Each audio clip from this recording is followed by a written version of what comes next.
पोलिसांबद्दलची नकारात्मक भावना बदलण्याचं आवाहन काही तरुण मंडळींनी शास्त्रीनगर नाक्यावर रविवारी सादर केलेल्या पथनाट्यातून केलं।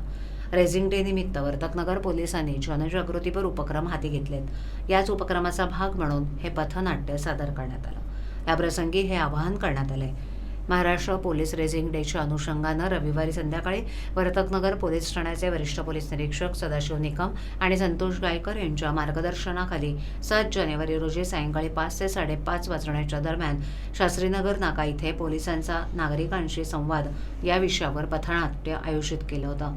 यावेळेला पोलीस उपनिरीक्षक अजय तिडके, सुरेश लोटे अंमलदार आणि गोपनीय अंमलदार यांच्यासह पथनाट्य सादर करणारे किरण नागती यांचे 10 ते 12 सहकारी सहभागी झाले होते।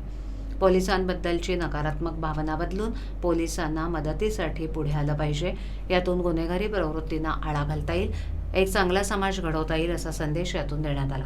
एखाद्या मुलीची छेड काढली जात असताना किंवा अनुचित प्रकार घडत असताना केवळ पोलिसांवरच जबाबदारी न टाकता साध्या वेशातील नागरिकांनीही कर्तव्य भावनेनं मदतीसाठी पुढे आलं पाहिजे असा संदेशही यातून देण्यात आला।